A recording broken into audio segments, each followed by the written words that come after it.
The Secret of the Rosary, St. Louis Marie de Montfort. Second Rose. Since the Rosary is composed, principally and in substance, of the prayer of Christ and the Angelic Salutation, that is, the Our Father and the Hail Mary, it was without doubt the first prayer and the principal devotion of the faithful and has been in use all through the centuries, from the time of the apostles and disciples down to the present.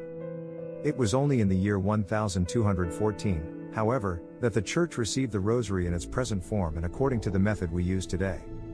It was given to the Church by Saint Dominic, who had received it from the Blessed Virgin as a means of converting the Albigensians and other sinners. I will tell you the story of how he received it, which is found in the very well-known book De Dignitate Psalteriae, by Blessed Alain de la Roche. Saint Dominic, seeing that the gravity of people's sins was hindering the where he prayed continuously for 3 days and 3 nights. During this time he did nothing but weep and do harsh penances in order to appease the anger of God. He used his discipline so much that his body was lacerated, and finally he fell into a coma. At this point Our Lady appeared to him, accompanied by 3 angels, and she said, "Dear Dominic, do you know which weapon the Blessed Trinity wants to use to reform the world?" "Oh, my lady," answered Saint Dominic, "you know far better than I do, because next to your Son Jesus Christ you have always been the chief instrument of our salvation." Then Our Lady replied, "I want you to know that, in this kind of warfare, the principal weapon has always been the Angelic Psalter, which is the foundation stone of the New Testament. Therefore, if you want to reach these hardened souls and win them over to God, preach my Psalter." So he arose, comforted, and burning with zeal for the conversion of the people in that district, he made straight for the cathedral. At once unseen angels rang the bells to gather the people together, and Saint Dominic began to preach.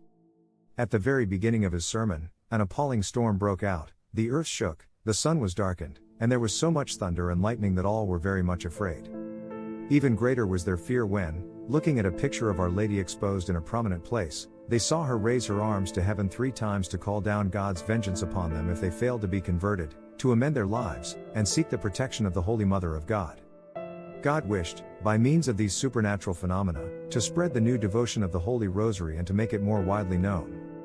At last, at the prayer of Saint Dominic, the storm came to an end, and he went on preaching.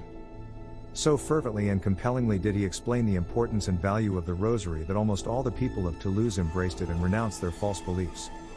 In a very short time a great improvement was seen in the town, people began leading Christian lives and gave up their former bad habits.